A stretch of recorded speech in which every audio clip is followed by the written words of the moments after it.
Frankenstein, the Modern Prometheus by Mary Shelley. Chapter 10.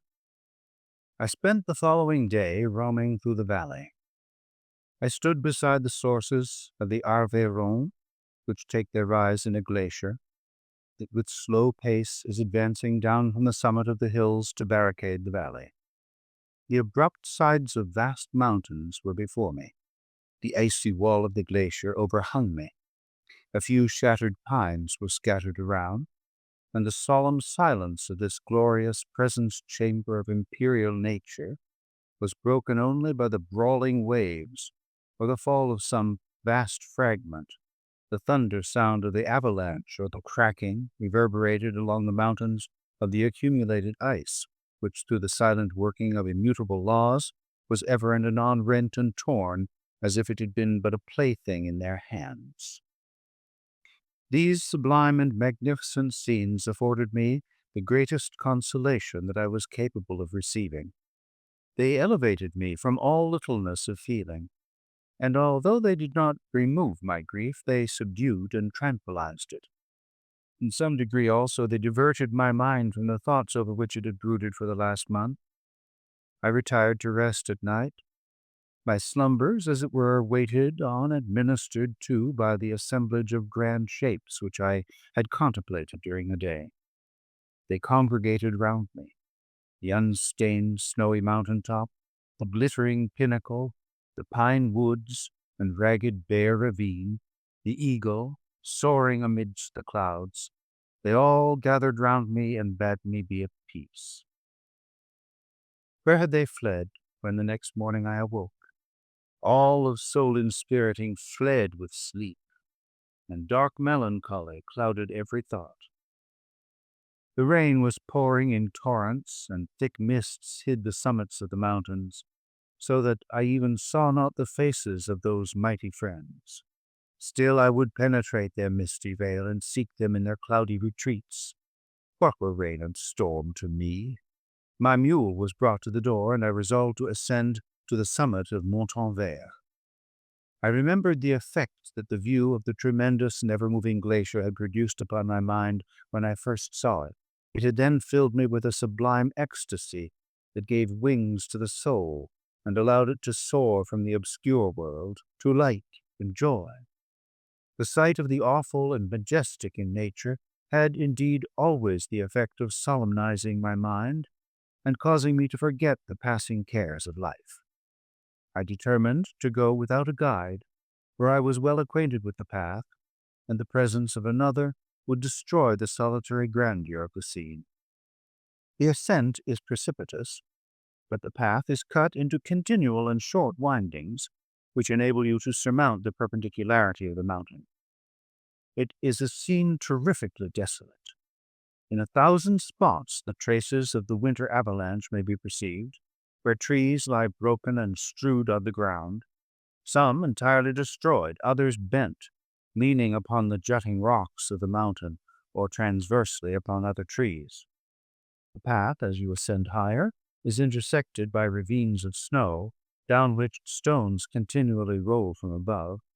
One of them is particularly dangerous, as the slightest sound, such as even speaking in a loud voice, produces a concussion of air sufficient to draw destruction upon the head of the speaker. The pines are not tall or luxuriant, but they are somber, and add an air of severity to the scene. I looked on the valley beneath.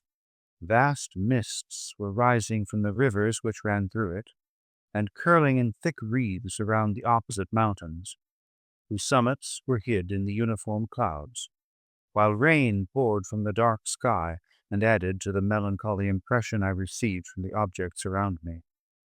Alas, why does man boast of sensibilities superior to those apparent in the brute? It only renders them more necessary beings. If our impulses were confined to hunger, thirst, and desire, we might be nearly free. But now we are moved by every wind that blows, and a chance word or scene that word may convey to us. We rest. A dream has power to poison sleep. We rise. One wandering thought pollutes the day. We feel, conceive, or reason, laugh or weep, embrace fond woe, or cast our cares away. It is the same, for be it joy or sorrow, path of its departure still is free. Man's yesterday may ne'er be like his morrow, naught may endure but mutability. It was nearly noon when I arrived at the top of the ascent. For some time I sat upon the rock that overlooks the sea of ice. A mist covered both that and the surrounding mountains. Presently a breeze dissipated the cloud, and I descended upon the glacier. The surface is very uneven, rising like the waves of a troubled sea, descending low, and interspersed by rifts that sink deep. The field of ice is almost a league in width, but I spent nearly 2 hours in crossing it. The opposite mountain is a bare, perpendicular rock. From the side where I now stood, Montanvert was exactly opposite, at the distance of a league, and above it rose Mont Blanc in awful majesty. I remained in a recess of the rock, gazing on this wonderful and stupendous sea. The sea, or rather the vast river of ice, wound among its dependent mountains, whose aerial summits hung over its recesses. Their icy and glittering peaks shone in the sunlight over the clouds. My heart, which was before sorrowful, now swelled with something like joy. I exclaimed, "Wandering spirits, if indeed ye wander, and do not rest in your narrow beds, allow me this faint happiness, or take me as your companion away from the joys of life." As I said this, I suddenly beheld the figure of a man at some distance, advancing towards me with superhuman speed. He bounded over the crevices in the ice among which I had walked with caution. His stature also, as he approached, seemed to exceed that of man. I was troubled. A mist came over my eyes, and I felt a faintness seize me. But I was quickly restored by the cold gale of the mountains.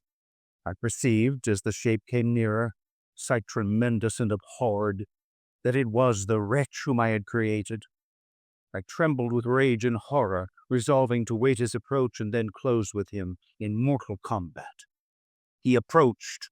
His countenance bespoke bitter anguish, combined with disdain and malignity, while its unearthly ugliness rendered it almost too horrible for human eyes. But I scarcely observed this. Rage and hatred had at first deprived me of utterance, and I recovered only to overwhelm him with words expressive of furious detestation and contempt. "Devil," I exclaimed, "do you dare approach me? And do not you fear the fierce vengeance of my arm wreaked on your miserable head? Begone, vile insect, or rather stay, that I may trample you to dust. And oh, that I could, with the extinction of your miserable existence, restore those victims whom you have so diabolically murdered." "I expected this reception," said the demon. "All men hate the wretched.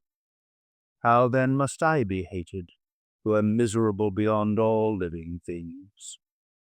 Yet you, my creator, detest and spurn me, thy creature, to whom thou art bound by ties only dissoluble by the annihilation of one of us. You purpose to kill me. How dare you sport thus with life? Do your duty towards me, and I will do mine towards you and the rest of mankind. If you will comply with my conditions, I will leave them and you at peace. But if you refuse, I will glut the maw of death until it be satiated with the blood of your remaining friends. Abhorred monster, fiend that thou art, the tortures of hell are too mild a vengeance for thy crimes. Wretched devil, you reproach me with your creation? Come on, then, that I may extinguish the spark which I so negligently bestowed." My rage was without bounds. I sprang on him, impelled by all the feelings which can arm one being against the existence of another. He easily eluded me and said, "Be calm. I entreat you to hear me before you give vent to your hatred on my devoted head. Have I not suffered enough that you seek to increase my misery? Life, although it may be only an accumulation of anguish, is dear to me, and I will defend it. Remember, thou hast made me more powerful than thyself. My height is superior to thine, my joints more supple. But I will not be tempted to set myself in opposition to thee. I am thy creature, and I will be even mild and docile to my natural lord and king, if thou wilt also perform thy part, the which thou owest me. O Frankenstein, be not equitable to every other, and trample upon me alone, to whom thy justice and even thy clemency and affection is most due. Remember that I am thy creature. I ought to be thy Adam, but I am rather a fallen angel, whom thou drivest from joy, for no misdeed. Everywhere I see bliss, from which I, alone, am irrevocably excluded. I was benevolent and good. Misery made me a fiend. Make me happy, and I shall again be virtuous. Begone, I will not hear you. There can be no community between you and me. We are enemies. Begone, or let us try our strength in a fight in which one must fall. How can I move thee? Will no entreaties cause thee to turn a favorable eye upon thy creature, who implores thy goodness and compassion? Believe me, Frankenstein, I was benevolent. My soul glowed with love and humanity. But am I not alone? Miserably alone? You, my creator, abhor me. What hope can I gather from your fellow creatures who owe me nothing? They spurn and hate me. The desert mountains and dreary glaciers are my refuge. I have wandered here many days. The caves of ice, which I only do not fear, are a dwelling to me, and the only one which man does not grudge. These bleak skies I hail, for they are kinder to me than your fellow beings. If the multitude of mankind knew of my existence, they would do as you do, and arm themselves for my destruction. Shall I not then hate them who abhor me? I will keep no terms with my enemies. I am miserable, and they shall share my wretchedness.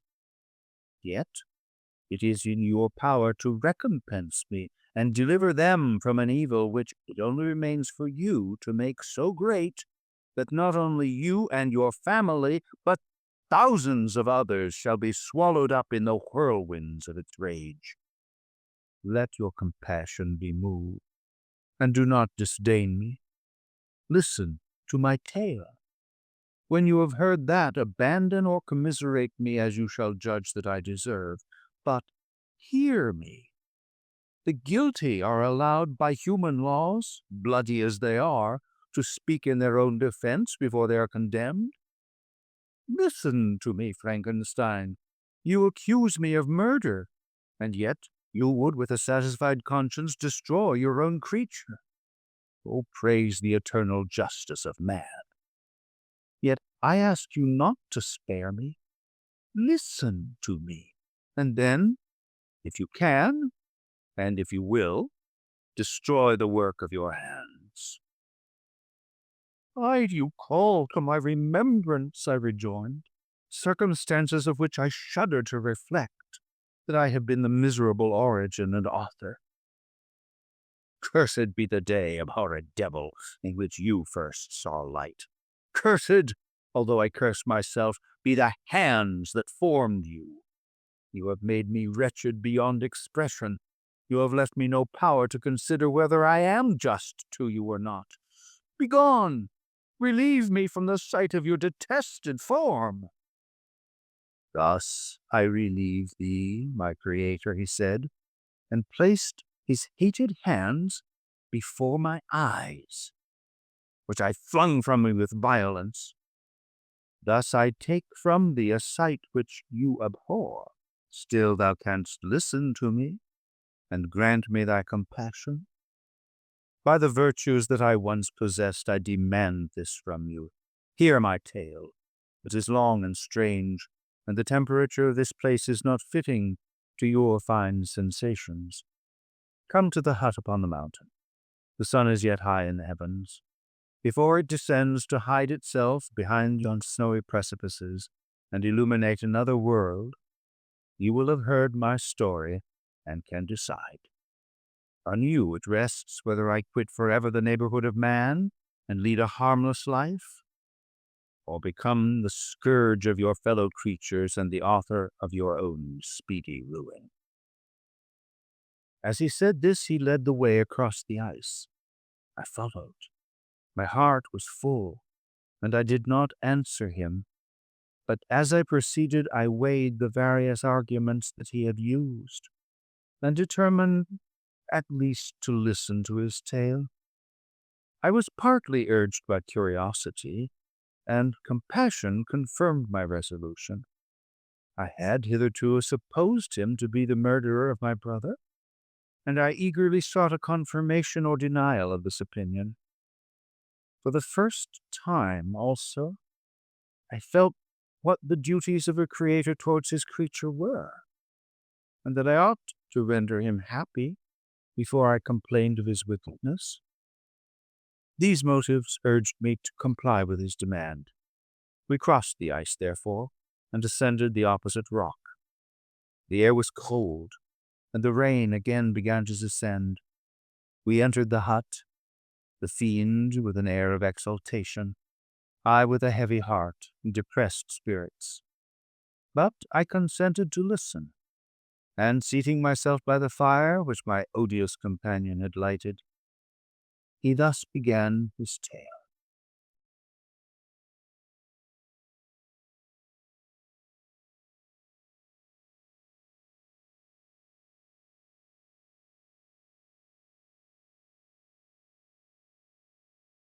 Frankenstein, the Modern Prometheus by Mary Shelley, Chapter 11. It is with considerable difficulty that I remember the original era of my being. All the events of that period appear confused and indistinct. A strange multiplicity of sensations seized me, and I saw, felt, heard, and smelt at the same time. And it was indeed a long time before I learned to distinguish between the operations of my various senses. By degrees, I remember, a stronger light pressed upon my nerves, so that I was obliged to shut my eyes. Darkness then came over me and troubled me. But hardly had I felt this, when by opening my eyes, as I now suppose, the light poured in upon me again. I walked and, I believe, descended, but I presently found a great alteration in my sensations. Before, dark and opaque bodies had surrounded me, impervious to my touch or sight. But now I found that I could wander on at liberty with no obstacles which I could not either surmount or avoid. The light became more and more oppressive to me, and the heat wearying me as I walked, I sought a place where I could receive shade. This was the forest near Ingolstadt, and here I lay by the side of a brook resting from my fatigue until I felt tormented by hunger and thirst. This roused me from my nearly dormant state, and I ate some berries which I found hanging on the trees or lying on the ground. I slaked my thirst at the brook, and then, lying down, was overcome by sleep. It was dark when I awoke. I felt cold also, and half frightened, as it were, instinctively, finding myself so desolate. Before I had quitted your apartment, on a sensation of cold, I had covered myself with some clothes, but these were insufficient to secure me from the dews of night. I was a poor, helpless, miserable wretch. I knew and could distinguish nothing, but feeling pain invade me on all sides, I sat down and wept. Soon a gentle light stole over the heavens and gave me a sensation of pleasure. I started up and beheld a radiant form rise from among the trees. I gazed with a kind of wonder. It moved slowly, but it enlightened my path, and I again went out in search of berries. I was still cold, when under one of the trees I found a huge cloak, with which I covered myself and sat down upon the ground. No distinct ideas occupied my mind. All was confused. I felt light and hunger and thirst and darkness. Innumerable sounds rang in my ears, and on all sides various scents saluted me. The only object that I could distinguish was the bright moon, and I fixed my eyes on that with pleasure. Several changes of day and night passed, and the orb of night had greatly lessened, when I began to distinguish my sensations from each other. I gradually saw plainly the clear stream that supplied me with drink, and the trees that shaded me with their foliage. I was delighted when I first discovered that a pleasant sound, which often saluted my ears, proceeded from the throats of the little winged animals who had often intercepted the light from my eyes.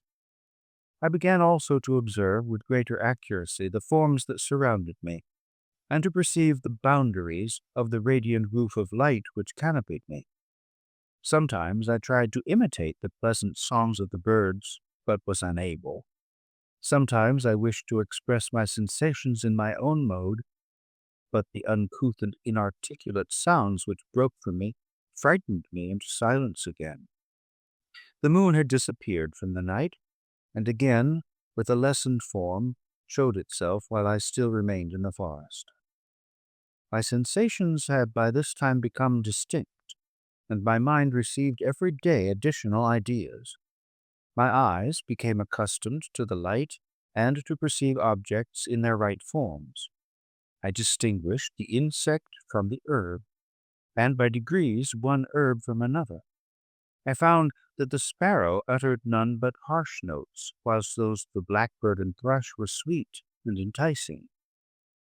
One day, when I was oppressed by cold, I found a fire which had been left by some wandering beggars, and was overcome with delight at the warmth I experienced from it.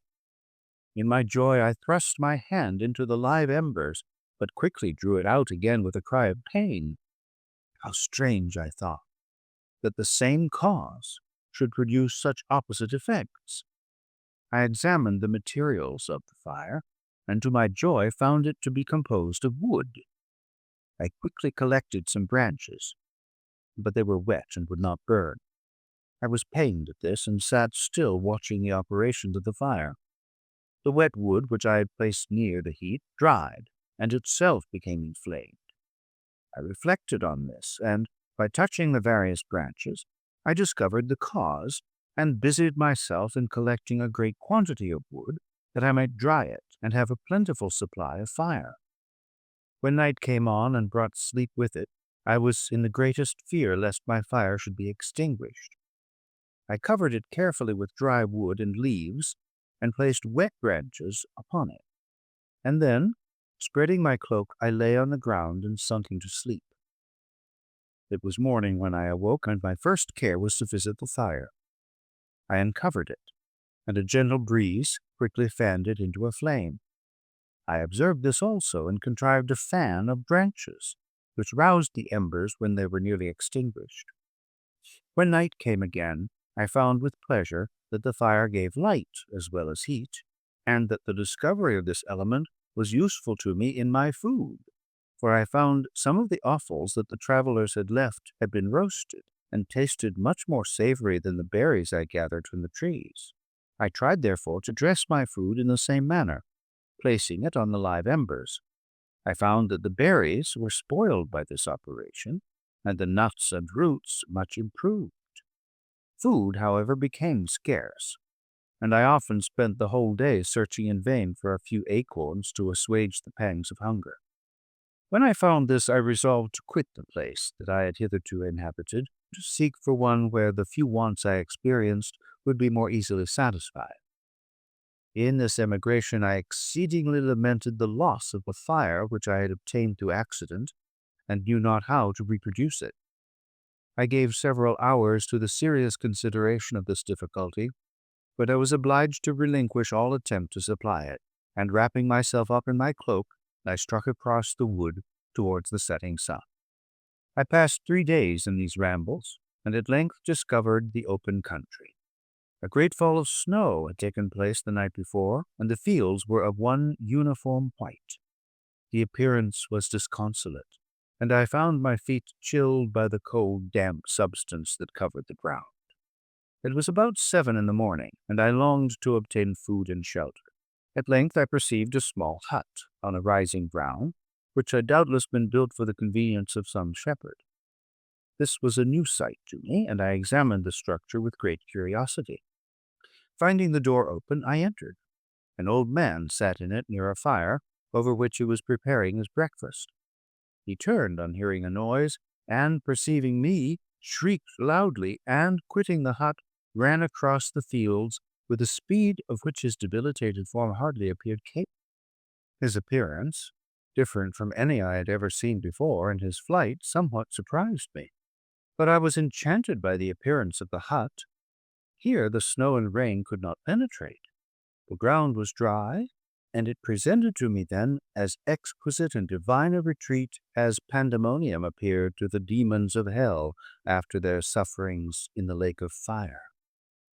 I greedily devoured the remnants of the shepherd's breakfast, which consisted of bread, cheese, milk, and wine. The latter, however, I did not like. Then, overcome by fatigue, I lay down among some straw and fell asleep. It was noon when I awoke, and, allured by the warmth of the sun which shone brightly on the white ground, I determined to recommence my travels, and depositing the remains of the peasant's breakfast in a wallet I found, I proceeded across the fields for several hours, until at sunset I arrived at a village. How miraculous did this appear! The huts, the neater cottages, and stately houses engaged my admiration by turns. The vegetables in the gardens, the milk and cheese that I saw placed at the windows of some of the cottages, allured my appetite. One of the best of these I entered, but I had hardly placed my foot within the door before the children shrieked, and one of the women fainted. The whole village was roused. Some fled, some attacked me, until, grievously bruised by stones and many other kinds of missile weapons, I escaped to the open country and fearfully took refuge in a low hovel, quite bare, and making a wretched appearance after the palaces I had beheld in the village.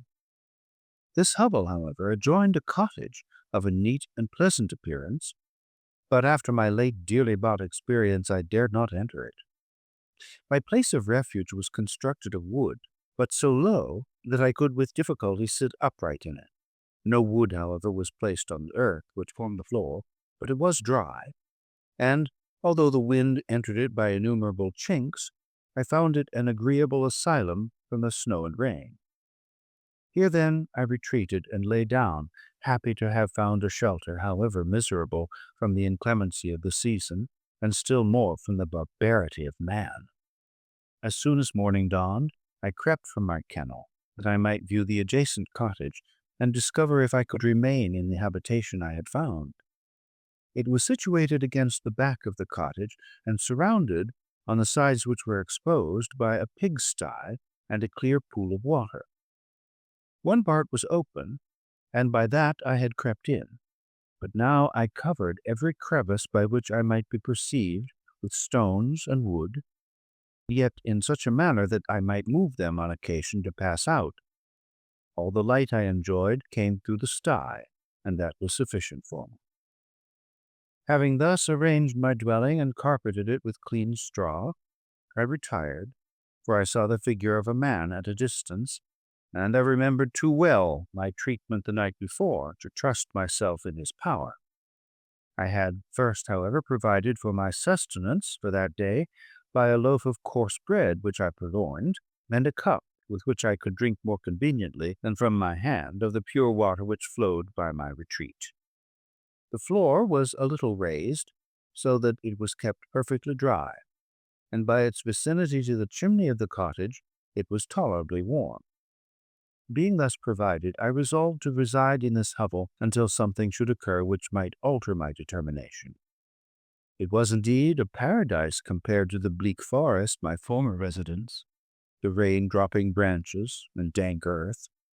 I ate my breakfast with pleasure, and was about to remove a plank to procure myself a little water when I heard a step, and looking through a small chink I beheld a young creature with a pail on her head passing before my hovel.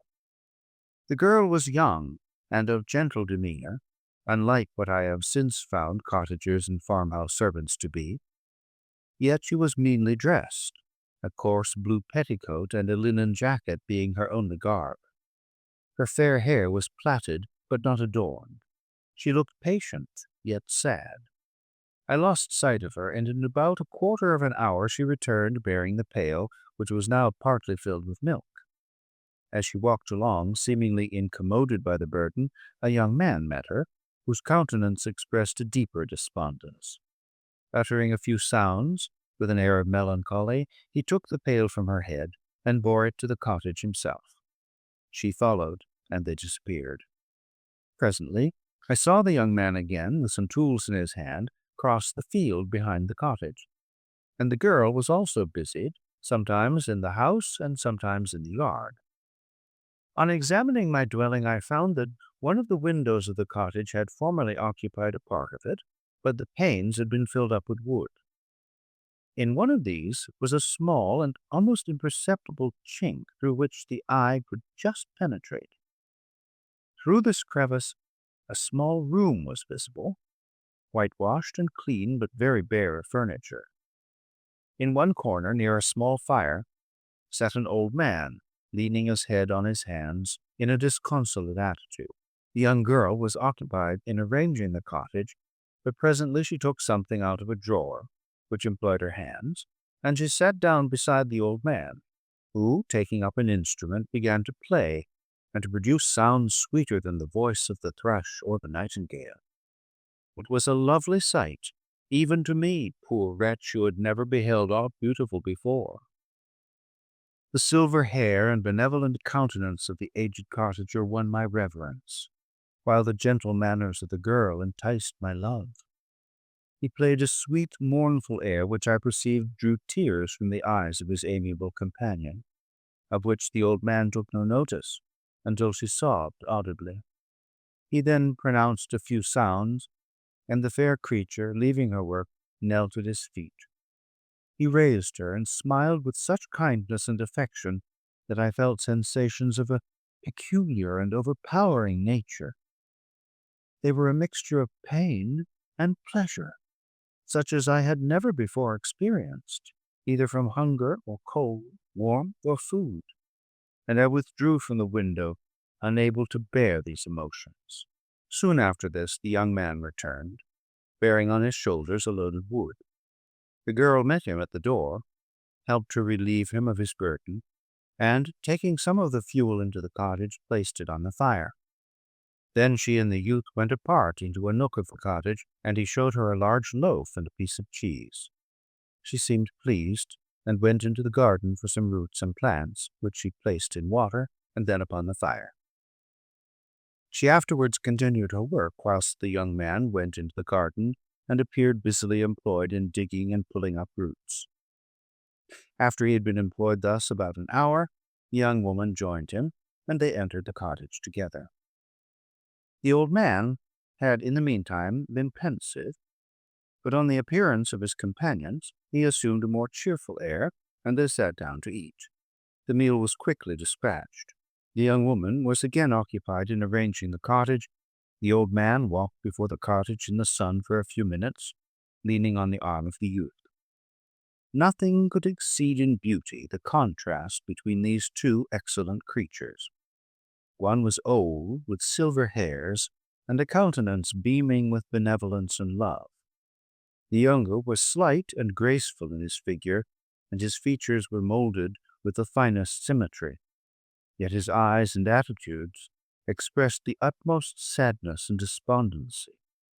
The old man returned to the cottage, and the youth, with tools different from those he had used in the morning, directed his steps across the fields. Night quickly shut in, but to my extreme wonder, I found that the cottagers had a means of prolonging light by the use of tapers, and was delighted to find that the setting of the sun did not put an end to the pleasure I experienced in watching my human neighbors. In the evening, the young girl and her companion were employed in various occupations which I did not understand. and the old man again took up the instrument which produced the divine sounds that had enchanted me in the morning. So soon as he had finished, the youth began not to play, but to utter sounds that were monotonous and neither resembling the harmony of the old man's instrument nor the songs of the birds.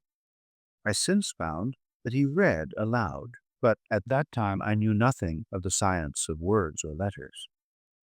The family, after having been thus occupied for a short time, extinguished their lights and retired, as I conjectured, to rest.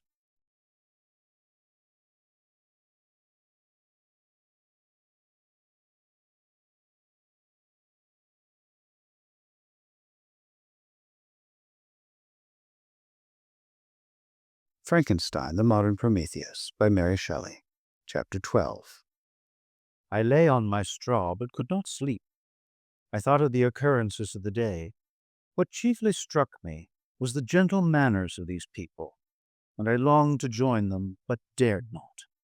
I remembered too well the treatment I had suffered the night before from the barbarous villagers, and resolved, whatever course of conduct I might hereafter think it right to pursue, that for the present I would remain quietly in my hovel, watching and endeavoring to discover the motives which influenced their actions.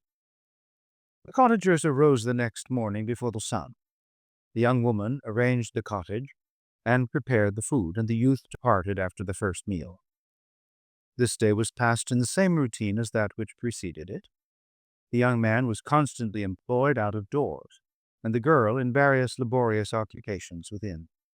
The old man, whom I soon perceived to be blind, employed his leisure hours on his instrument or in contemplation. Nothing could exceed the love and respect which the younger cottagers exhibited towards their venerable companion. They performed towards him every little office of affection and duty with gentleness, and he rewarded them with his benevolent smiles. They were not entirely happy. The young man and his companion often went apart and appeared to weep. I saw no cause for their unhappiness, but I was deeply affected by it. If such lovely creatures were miserable, it was less strange that I, an imperfect and solitary being, should be wretched. Yet why were these gentle beings unhappy? They possessed a delightful house, for such it was in my eyes, and every luxury. They had a fire to warm them when chilled, and delicious viands when hungry. They were dressed in excellent clothes, and still more, they enjoyed one another's company and speech, interchanging each day looks of affection and kindness. What did their tears imply? Did they really express pain? I was at first unable to solve these questions, but perpetual attention and time explained to me many appearances which were at first enigmatic. A considerable period elapsed before I discovered one of the causes of the uneasiness of this amiable family. It was poverty, and they suffered that evil in a very distressing degree. Their nourishment consisted entirely of the vegetables of their garden and the milk of one cow, which gave very little during the winter, when its masters could scarcely procure food to support it. They often, I believe, suffered the pangs of hunger very poignantly, especially the two younger cottagers, for several times they placed food before the old man when they reserved none for themselves. This trait of kindness moved me sensibly.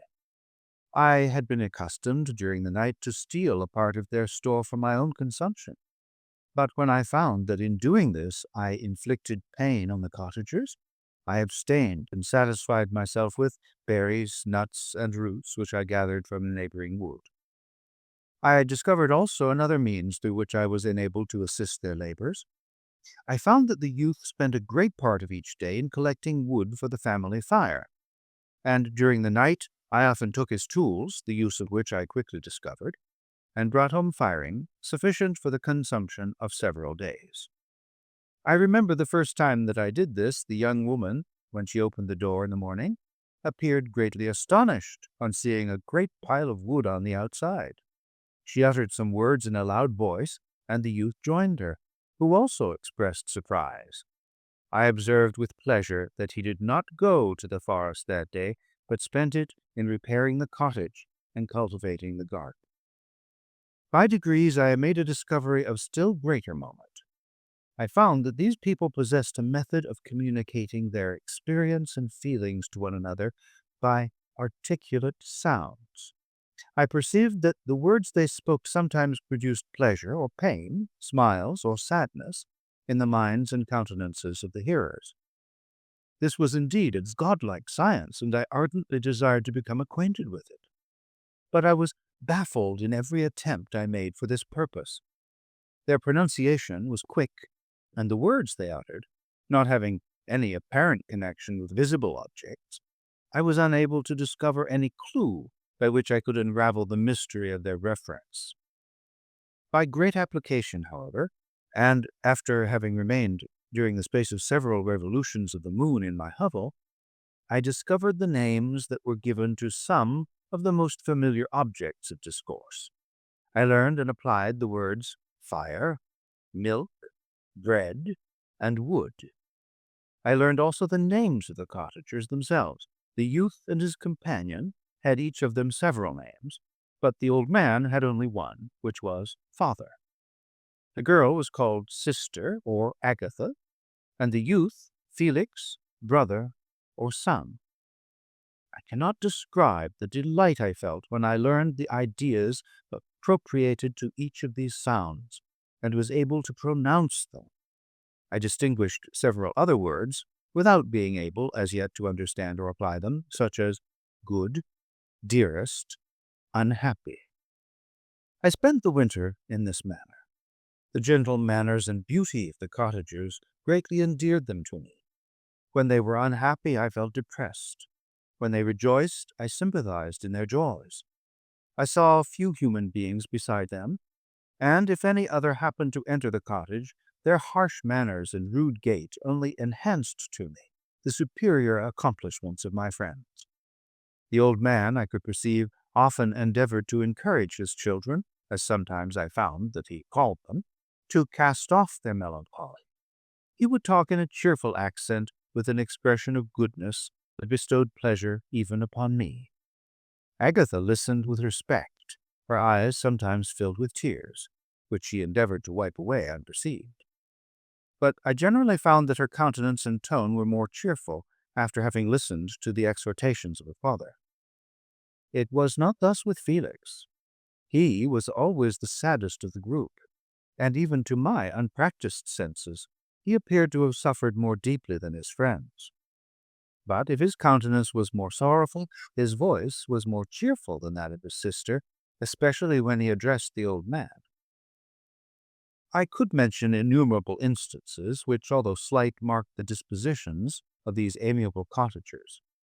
In the midst of poverty and want, Felix carried with pleasure to his sister the first little white flower that peeped out from beneath the snowy ground. Early in the morning, before she had risen, he cleared away the snow that obstructed her path to the milk-house, drew water from the well, and brought the wood from the outhouse, where, to his perpetual astonishment, he found his store always replenished by an invisible hand. In the day, I believe, he worked sometimes for a neighboring farmer because he often went forth and did not return until dinner, yet brought no wood with him. At other times, he worked in the garden, but as there was little to do in the frosty season, he read to the old man and Agatha. This reading had puzzled me extremely at first, but by degrees I discovered that he uttered many of the same sounds when he read as when he talked. I conjectured, therefore, that he found on the paper signs for speech which he understood, and I ardently longed to comprehend these also. But how was that possible when I did not even understand the sounds for which they stood as signs? I improved, however, sensibly in this science, but not sufficiently to follow up any kind of conversation, although I applied my whole mind to the endeavor, for I easily perceived that although I eagerly longed to discover myself to the cottagers, I ought not to make the attempt until I had first become master of their language, which knowledge might enable me to make them overlook the deformity of my figure, for with this also the contrast perpetually presented to my eyes had made me I had admired the perfect forms of my cottagers, their grace, beauty, and delicate complexions. But how was I terrified when I viewed myself in a transparent pool. At first I started back, unable to believe that it was indeed I who was reflected in the mirror. And when I became fully convinced that I was, in reality, the monster that I am, I was filled with the bitterest sensations of despondence and mortification. Alas, I did not yet entirely know the fatal effects of this miserable deformity. As the sun became warmer and the light of day longer, the snow vanished, and I beheld the bare trees and the black earth. From this time Felix was more employed, and the heart-moving indications of impending famine disappeared. Their food, as I afterwards found, was coarse, but it was wholesome, and they procured a sufficiency of it. Several new kinds of plants sprung up in the garden, which they dressed, and these signs of comfort increased daily as the season advanced. The old man, leaning on his son, walked each day at noon, when it did not rain, as I found it was called when the heavens poured forth its waters. This frequently took place, but a high wind quickly dried the earth, and the season became far more pleasant than it had been. My mode of life in my hovel was uniform. During the morning I attended the motions of the cottagers, and when they were dispersed in various occupations, I slept. The remainder of the day was spent in observing my friends. When they had retired to rest, if there was any moon or the night was starlight, I went into the woods and collected my own food and fuel for the cottage. When I returned, as often as it was necessary, I cleared their path from the snow and performed those offices that I had seen done by Felix. I afterwards found that these labors, performed by an invisible hand, greatly astonished them, and once or twice I heard them, on these occasions, utter the words, "Good spirit, wonderful." But I did not then understand the signification of these terms. My thoughts now became more active, and I longed to discover the motives and feelings of these lovely creatures. I was inquisitive to know why Felix appeared so miserable and Agatha so sad. I thought, foolish wretch, that it might be in my power to restore happiness to these deserving people. When I slept or was absent, the forms of the venerable blind father, the gentle Agatha, and the excellent Felix flitted before me. I looked upon them as superior beings who would be the arbiters of my future destiny. I formed in my imagination 1,000 pictures of presenting myself to them and their reception of me. I imagined that they would be disgusted until, by my gentle demeanor and conciliating words, I should first win their favor and afterwards their love. These thoughts exhilarated me and led me to apply with fresh ardor to the acquiring the art of language. My organs were indeed harsh, but supple, and although my voice was very unlike the soft music of their tones, yet I pronounced such words as I understood with tolerable ease. It was as the ass and the lapdog. Yet surely the gentle ass, whose intentions were affectionate although his manners were rude, deserved better treatment than blows and execration. The pleasant showers and genial warmth of spring greatly altered the aspect of the earth. Men who before this change seemed to have been hid in caves dispersed themselves and were employed in various arts of cultivation. The birds sang in more cheerful notes, and the leaves began to bud forth on the trees. Happy, happy earth, fit habitation for gods, which so short a time before was bleak, damp, and unwholesome. My spirits were elevated by the enchanting appearance of nature. The past was blotted from my memory, the present was tranquil, and the future gilded by bright rays of hope and anticipations of joy.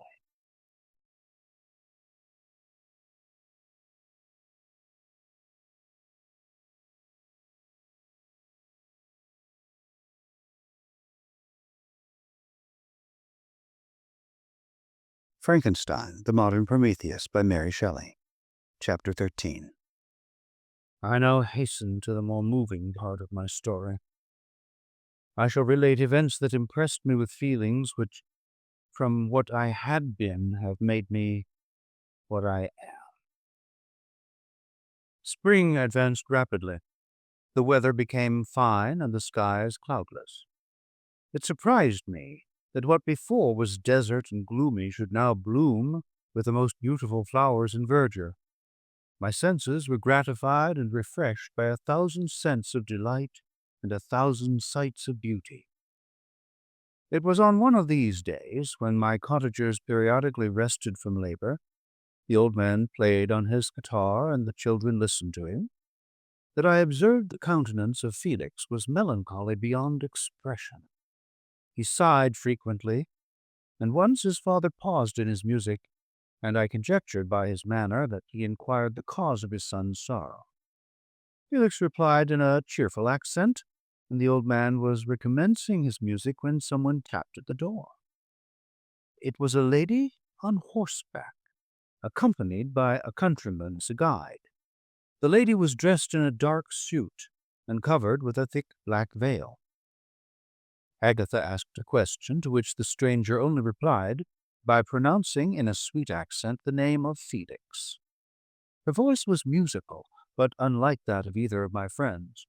On hearing this word, Felix came up hastily to the lady, who, when she saw him, threw up her veil, and beheld a countenance of angelic beauty and expression. Her hair, of a shining raven black and curiously braided, her eyes were dark, but gentle, although animated. Her features of a regular proportion, and her complexion wondrously fair, each cheek tinged with a lovely pink. Felix seemed ravished with delight when he saw her. Every trait of sorrow vanished from his face, and it instantly expressed a degree of ecstatic joy of which I could hardly have believed it capable. His eyes sparkled as his cheek flushed with pleasure, and at that moment I thought him as beautiful as the stranger. She appeared affected by different feelings. Wiping a few tears from her lovely eyes, she held out her hand to Felix, who kissed it rapturously and called her, as well as I could distinguish, his sweet Arabian. She did not appear to understand him, but smiled. He assisted her to dismount, and, dismissing her guide, conducted her into the cottage.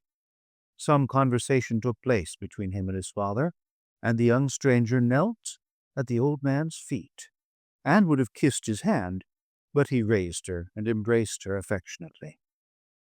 I soon perceived that, although the stranger uttered articulate sounds and appeared to have a language of her own, she was neither understood by nor herself understood the cottagers. They made many signs which I did not comprehend, but I saw that her presence diffused gladness through the cottage, dispelling their sorrow as the sun dissipates the morning mists. Felix seemed peculiarly happy, and with smiles of delight welcomed his Arabian. Agatha, the ever-gentle Agatha, kissed the hands of the lovely stranger, and, pointing to her brother, made signs which appeared to me to mean that he had been sorrowful until she came. Some hours passed thus, while they by their countenances expressed joy, the cause of which I did not comprehend. Presently I found, by the frequent recurrence of some sound which the stranger repeated after them, that she was endeavoring to learn their language, and the idea instantly occurred to me that I should make use of the same instructions, to the same end. The stranger learned about 20 words at the first lesson. Most of them, indeed, were those which I had before understood, but I profited by the others. As night came on, Agatha and the Arabian retired early. When they separated, Felix kissed the hand of the stranger and said, "Good night, sweet Safie." He sat up much longer conversing with his father, and by the frequent repetition of her name, I conjectured that their lovely guest was the subject of their conversation. I ardently desired to understand them, and bent every faculty towards that purpose. I found it utterly impossible. The next morning, Felix went out to his work, and after the usual occupations of Agatha were finished, the Arabian sat at the feet of the old man, and taking his guitar, played some airs so entrancingly beautiful that they at once drew tears of sorrow and delight from my eyes. She sang, and her voice flowed in a rich cadence, swelling or dying away like a nightingale of the woods.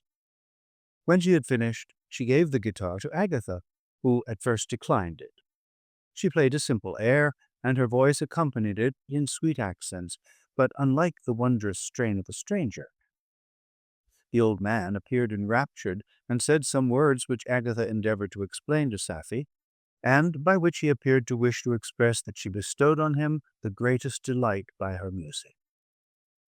The days now passed as peaceably as before, with the sole alteration that joy had taken place of sadness in the countenances of my friends. Safie was always gay and happy.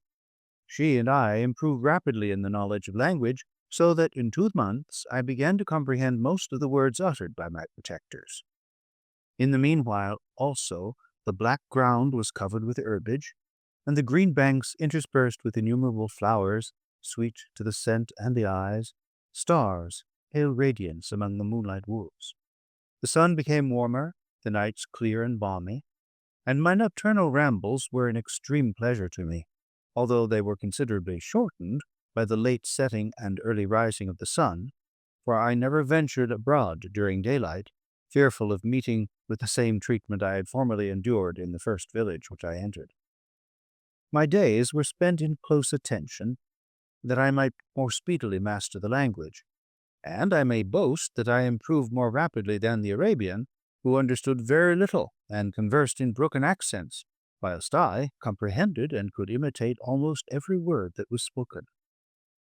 While I improved in speech, I also learned the science of letters, as it was taught to the stranger, and this opened before me a wide field for wonder and delight. The book from which Felix instructed Safie was Volney's Ruins of Empires. I should not have understood the purport of this book had not Felix, in reading it, given very minute explanations.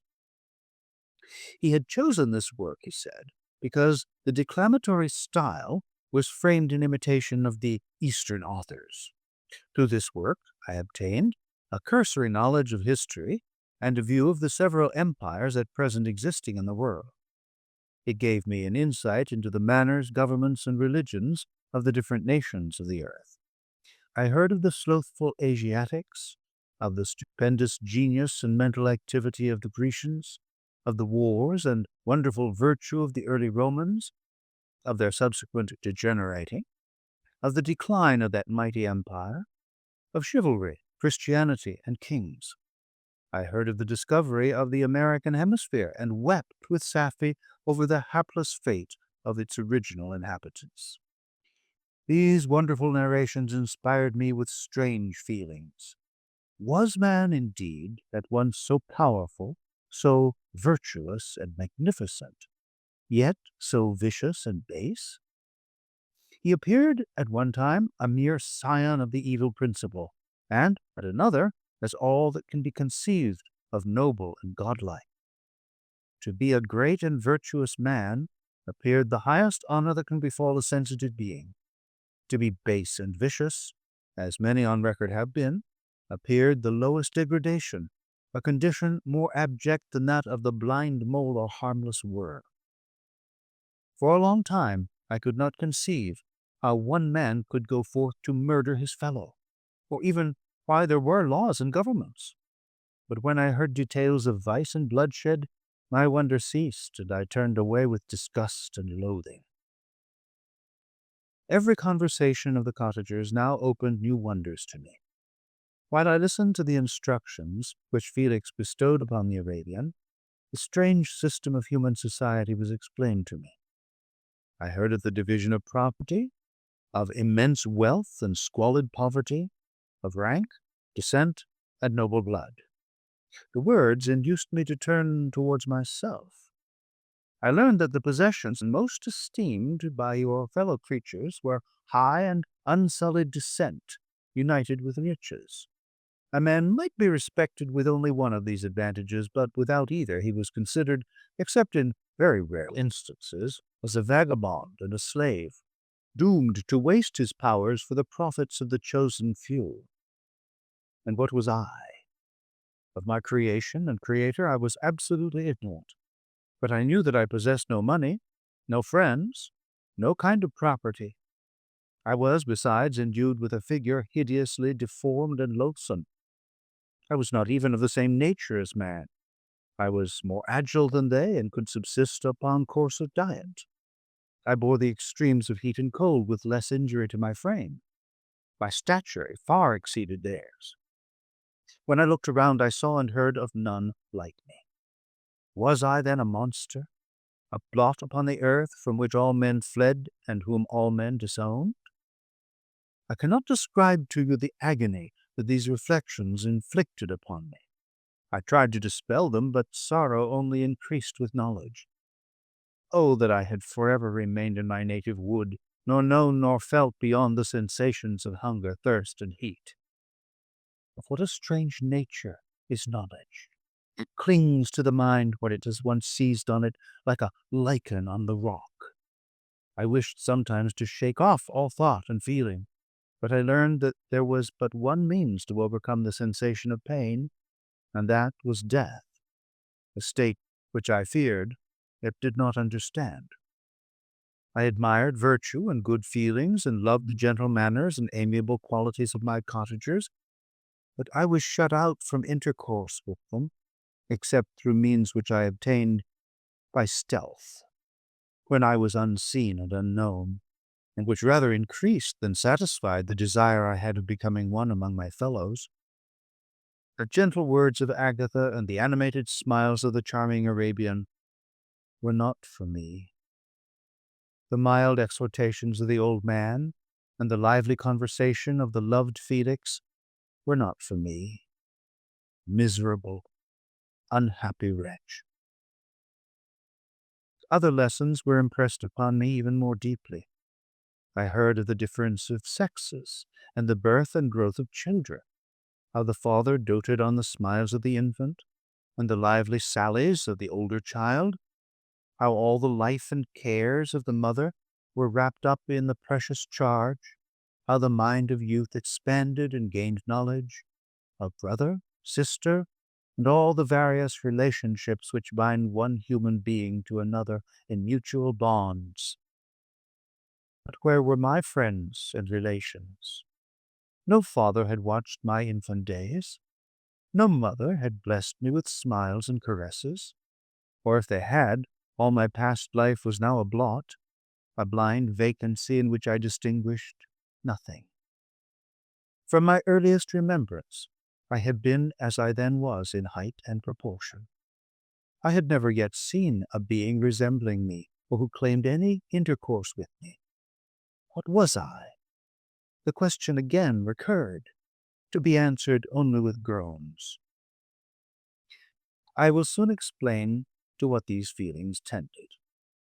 But allow me now to return to the cottagers, whose story excited in me such various feelings of indignation, delight, and wonder, but which all terminated in additional love and reverence for my protectors, for so I loved in an innocent, half painful self-deceit to call the